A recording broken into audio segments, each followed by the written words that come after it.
How's it going, race fans, and welcome to Forza Motorsport 6 Bridge to Gantry on the Nürburgring, and this time we're taking out the Nissan GTR. Some people like to call it the R35 GTR, but in real life it's just called the Nissan GTR. This is completely stock, straight out of the showroom, S-Class 702, 542 horsepower, 466 pound-foot of torque, and it weighs, for you Americanese people, 3,887 pounds, which for us metric types is 1.8 tons. So I'm playing this completely without any assist at all, apart from braking line. It is 150 odd corners, fellas, and nearly 21 kilometers. So I think you can let me off using braking line. If you can remember every single braking point for all these corners, you're a better racer than I am. So anyway, let's get into it. So Nissan GTR. In real life, this would have all the assists on. The GTR has quite an intelligent traction control system, which when you switch off all the assists, you no longer get. But you do still have the stock four-wheel drive system, which works very, very well. This is one of the most pleasant to drive cars I've managed to find straight out the garage and onto the Nürburgring. Right, so Nürburgring, my favourite track on Forza Motorsport 6, and was on 5 and was on 4. The graphics on the latest version are excellent. We're going to stitch in some free camera view just to have a bit of a goggle at the car and a bit of a goggle at the track. I think they've done an excellent job with Forza Motorsport 6. I recently purchased that Sebastian Loeb Rally Evo because it looked like it was going to be the best rally game produced yet. However, I found myself turning it off after about an hour, and I've not played it since, and I've gone straight back to Forza Motorsport 6. Just the way the cars handle, the realism, the graphics, the tracks. This is by far the best racing simulation game you can buy for console at the minute, in my opinion. Anyway, so back to the lap. Been doing pretty well so far. Missed a couple of braking points and a couple of apexes, but we are motoring around this track pretty quick. Yeah, I love the GTR. I've loved it ever since the R32. Some of my friends when I was growing up, some of the rich kids, they had R32s, R33s. When they were late teens, early 20s, lucky gets. But you're probably, a lot of you guys are probably the same as me. You play these games to drive the cars that you never had, and may likely never to have either. Which brings most of the fun to me, experiencing the cars that I'll never get to drive. Anyway, so we're pushing on. I've had a bit of a break from Forza, what with the World of Tanks content I've been putting out, so I'm a little bit rusty. I've got a wheel set up here, but I've just had an operation, so I'm unable to use that. So I'm back on the pad as well, which is very alien to me, but I seem to be doing pretty good. All the way up to about, well, S-Class I'm not doing too bad. Above that, I'm struggling with the pad.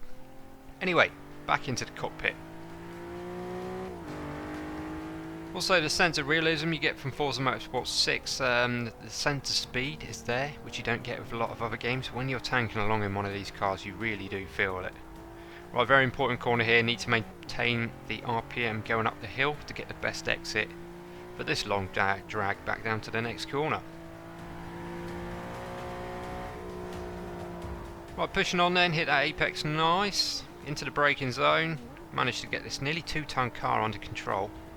And a nice apex, and push on the power and back on the power straight up the hill again. That was tidy. Yes, I'm not doing too bad with a pad. I never used to get on with it on 360. On Xbox One it's not too bad. Maybe they've added some sort of dampening into the steering in the software.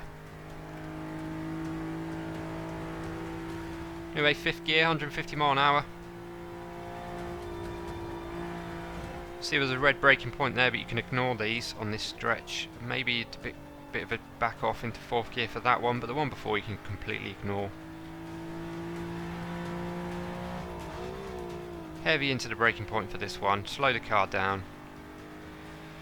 Power into this last corner. This is a tricky one before the first of the carousels. Managed to get the car under control. Power, power, power up the hill. I slid a little bit wide there with the four-wheel drive system. Bit of understeer. And we get a bit loose there. Right into the carousel. These are very hard to do, but when you get them right and you get a good exit, you can take off tenths off your lap time, and you just get that adrenaline buzz when you get a good acceleration out of the corner.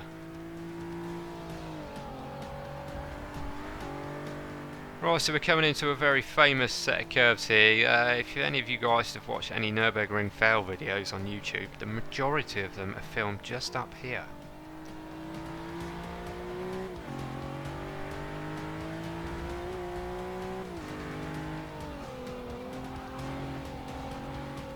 Let me know what you think about the use of braking line, fellas. Does it detract from the simulation? Do you find it more rewarding not to use the braking line and put a lap time in? Or do you use braking line or even full line yourself? Right, so we're over 5 minutes into the lap now. We are pushing in. We've done quite a few kilometres so far. Can't see any of the kilometre marker boards. We're going too quick. So here we go. This corner here. This has been, I'd say 50% of all Nürburgring fail videos have been from that section right there.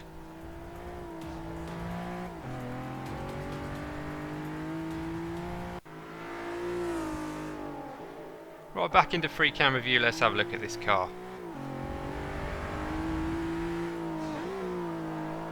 The level of detail in the models is excellent on Forza 6, you can't argue with the job they've done with this, and the level of realism on the tracks as well. Even the graffiti on these roads is fairly realistic, and the majority of the actual graffitis themselves are in the exact same place they are on a real track.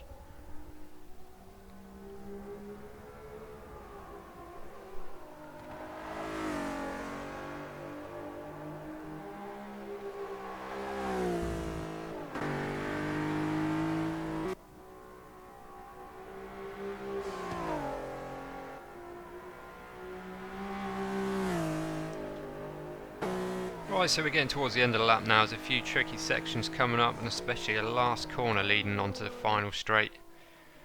Hey, there we go, nice feel. 4-wheel power slide through that corner. Managed to keep that one under control.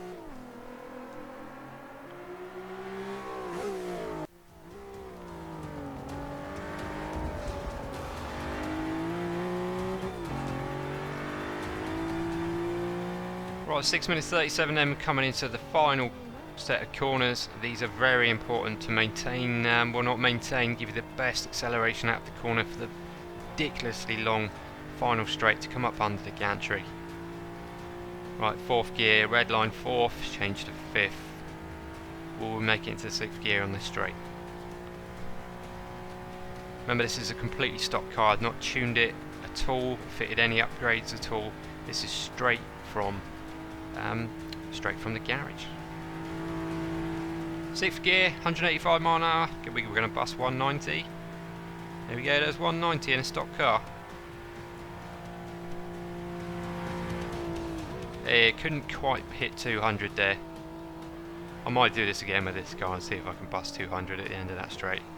Very, very tricky set of corners. When you're braking from 200 mile an hour into a tricky set of corners, you can ruin the end of your lap, and I almost do there. Well, there we go, fellas. GTR on the Nürburgring, bridge to Gantry, 7 minutes 41 in a stock car. Let me know if you guys can do better, and also for the next video, if anybody's interested, if I get any comments at all on this first Forza video, let me know which car from the Forza garage you'd like me to do bridge to Gantry in next. Any car from the garage, not DLC please, otherwise I might have to spend some of my own money to get the cars. Anyway, right, I hope you enjoyed this video, give it a like if you did, and I'll catch you on the next one. See you later.